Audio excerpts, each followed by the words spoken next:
Assalamualaikum warahmatullahi wabarakatuh, saudara dan sahabatku semua. Kali ini kita akan membahas kelanjutan daripada bagaimana cara husnul khotimah bagian yang kedua. Kita masih bersama Bapak Kiai Saibuddin. Mari Pak, silahkan untuk pembahasannya. Kemarin dulu kita pernah membahas sebab-sebab husnul khotimah. Yang pertama sudah kita jelaskan, ya, iqamatut tauhid.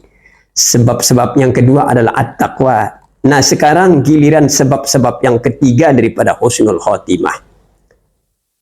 Yang ketiga ini sebab-sebab kita termasuk dalam kategori husnul khotimah adalah al-istiqamah. Istiqamah itu tetap, continue, ulet, istiqamah. Dan istiqamah itu ada dalam Al-Quran di dalam surah Fussilat. Allah Subhanahu wa taala berfirman, Bismillahirrahmanirrahim. Innal ladzina qalu rabbuna Allah thumma istaqamu tatanazzalu alaihimul malaikatu alla takhafu wa la tahzanu wa abshiru bil jannati allati kuntum tu'adun. Nahnu awliyaukum fil hayatid dunya wa fil akhirah walakum fiha ma tashtahi anfusukum walakum fiha ma tad'un nuzulan min ghafurir rahim. Shadaqallahul azim wa shadaqa rasulul karim. Allah Subhanahu wa taala berfirman, sesungguhnya orang-orang yang mengatakan Tuhan kami adalah Allah. Lalu kemudian mereka summastaqamu, kemudian mereka istiqomah. Nah, lalu turun malaikat kepada mereka yang istiqomah itu, umat Islam yang istiqomah itu. Apa kata malaikat? Alla takhafu, jangan kau khawatir. Wala tahzanu, hai orang istiqomah, jangan kau bersedih hati. Wa absiru bil jannah, kalian akan dikasih kabar gembira dengan surga yang telah dijanjikan oleh Allah Subhanahu wa taala.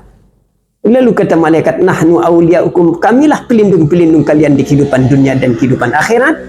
Walakum fiha ma tastahi anfusakum, bagimu di akhirat apa yang kalian inginkan. Walakum fiha ma tad'un, dan bagimu di akhirat apa yang kamu minta nanti di akhirat. Itu sebagai nuzulam min ghafurir rahim, itu sebagai hidangan dari Allah yang Maha Pengampun lagi Maha Penyayang. Diistilahkan surga itu sebagai nuzulan, sebagai hidangan. Nih, surga balasannya orang-orang yang istiqomah di dalam menjalankan perintah Allah dan sunnah Rasulullah Sallallahu Alaihi Wasallam. Di dalam Sahih Bukhari Muslim dijelaskan, sahabat bertanya kepada Rasulullah, ya Rasulullah, kata sahabat ini, katakan kepada aku tentang Islam satu perkataan yang saya tidak perlu bertanya lagi kepada selain darimu ya Rasulullah. Yang komplit ya Rasulullah, yang lengkap. Apa itu Islam? Lalu Nabi mengatakan, Kul amantu billah, katakan saya beriman kepada Allah. Lalu tidak cukup dengan itu, summastaqim, kemudian istiqamah di dalam menjalankan perintah dan sunnah Rasulullah Sallallahu Alaihi Wasallam. Baru kita memperoleh hidangan dari Allah kalau kita istiqamah. Jadi apapun kita lakukan di dunia ini, yang dibutuhkan oleh Allah adalah keistiqomahan, keuletan, kesungguhan, ya.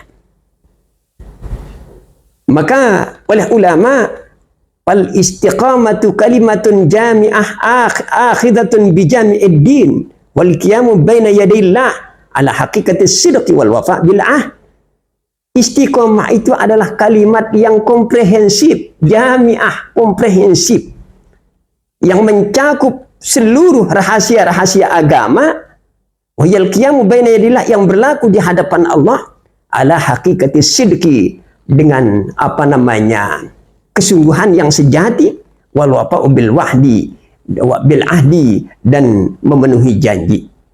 Haqiqatis sidqi, kesungguhan yang sejati. Orang sungguh-sungguh itu memang bagus, itu namanya orang istiqomah dan memenuhi janji. Janji, penuhi janji itu kepada Allah SWT. Bukankah Allah SWT berfirman kepada hambanya, tujuan Allah menciptakan manusia ke bumi ini adalah melainkan untuk menyembah, illa liya'budun. Menyembah kepada Allah itu tentu dengan istiqomah, pengabdian diri kita kepada Allah Subhanahu wa taala.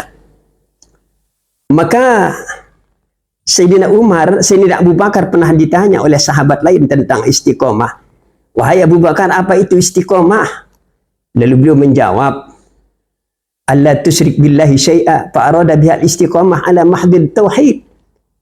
Untuk tidak menyekutukan Allah, maksud saya adalah istiqomah di dalam ketauhidan secara murni. Istiqomah di dalam memurnikan tauhidmu.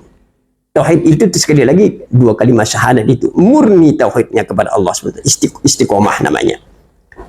Lalu Sayyidina Umar ditanya oleh sahabat yang lain, apa itu istiqomah wahai Umar? Sayyidina Umar menjawab, antas taqima 'alal amri wan nahyi. Istiqomah kita kepada perintah dan larangan Allah. Jangan kita tertipu dengan rawghanis sa'alib, dengan tipuan serigala. Yang dimaksud dengan serigala adalah setan. Ya, setan banyak keliaran, setan jin dan setan manusia.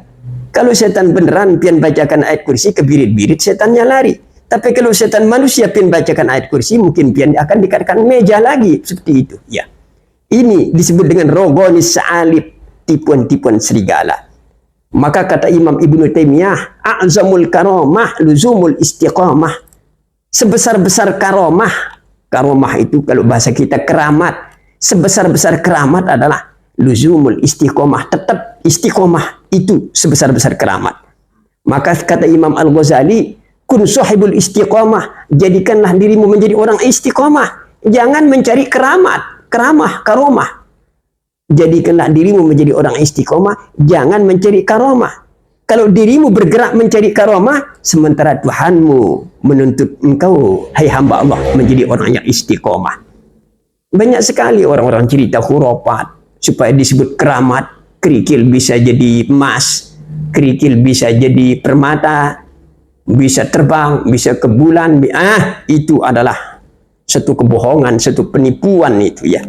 Maka kata Imam Al-Ghazali, jangan mencari keramat, sementara Tuhanmu adalah yutalibuka bil istiqomah, menuntut engkau agar beristiqomah di dalam menjalankan perintah dan sunnah Rasulullah Sallallahu Alaihi Wasallam. Istiqomah dalam apa? Terkait dengan ucapan, terkait dengan perbuatan, terkait dengan ahwal, sikap. Kondisi kita, sikap kita tetap istiqomah. Terkait dengan niat, istiqomah itu. Wal istiqomah fiha waqu'ahi lillah. Istiqomah itu kita tetap karena Allah Subhanahu wa taala. Lalu sebab yang keempat ini adalah al-iksar min zikril maut, banyak mengingat mati. Begitu sholat, sekarang aku sholat, besok aku akan disolati orang, alias mati. Setuju tidak setuju, saya mati besok disolati orang banyak. Sekalipun saya tidak setuju, namanya mati itu. Mau tidak mau. Nah, ini namanya banyak mengingat mati. Karena banyak mengingat mati itu adalah yadau anil ma'asi, menjauh kita daripada maksiat. Banyak mengingat mati adalah melembutkan hati yang keras. Dari banyak mengingat mati adalah ukrima bisalasati asya, akan diberikan 3 perkara. Orang yang banyak mengingat mati akan diberikan 3 perkara oleh Allah. Pertama, dia ta'jilut taubah, segera bertaubat. Yang kedua adalah dia pandai berterima kasih. Ya. Dan yang ketiga adalah wanasatul ibadah, giat beribadah kepada Allah Subhanahu wa taala. Orang yang melupakan mati akan diberikan berakibat 3 perkara. Mana akibat 3 perkara? Taswifut taubah, menunda-nunda tobat. Tobat dulu, kena dulu pada umur sudah 70 tahun. Nah ini. Lalu yang kedua adalah watarkur ridha bil kafaf, meninggalkan keridhaan Allah. Meninggal watarkur ridha bil kafaf, tidak reda terhadap rezeki yang pas-pasan. Rezekinya pas-pasan, tidak reda dia. Dia ngelihat tetangganya saja yang punya pesawat terbang misalnya. Nah, ini termasuk orang-orang yang lupa mati ini. Berarti kalau begitu Ustaz, koruptor itu orang lupa mati itu. Tamak. Ya, itulah yang disinggung oleh Nabi. Watarkur ridha bil kafaf, tidak reda terhadap rezeki yang pas-pasan. Dia mau lebih, dia mau uah saja. Lalu yang ketiga adalah watakasul fil ibadah. Dia malas beribadah. Sementara ulama-ulama yang dakwah dileceh-lecehin, diremeh-remehinnya. Inilah akibat daripada orang yang melupakan mati. Bukankah Rasulullah SAW bersabda, aksiru zikra hadimil lazat, perbanyak ingat kepada penghancur kelezatan. Apa penghancur kelezatan? Al-maut, kata Nabi SAW. Dengan itu hati engkau jadi tunduk, patuh menuju Allah Subhanahu wa taala. mungkin itu sajalah dulu yang disampaikan kepada jemaah sekalian. Mudah-mudahan apa yang saya sampaikan ini bisa jelas, bisa dipahami oleh jemaah. Mudah-mudahan kita ini termasuk orang-orang yang lembut hatinya dengan mengingat mati, jauh daripada yang keras, dan segera kita bertobat dan rajin beribadah. Mungkin itu saja yang kami sampaikan. Kami akhiri, wallahul muwaffiq wal hadi ila aqwamit thoriq. Assalamualaikum warahmatullahi wabarakatuh. Demikian tadi pembahasan Bapak Kiai Haji Saifuddin mengenai Husnul Khotimah bagian yang kedua, dan ini bermanfaat untuk kita menjadi bekal kita di hari kemudian menuju akhirat yang sempurna. Assalamualaikum warahmatullahi wabarakatuh.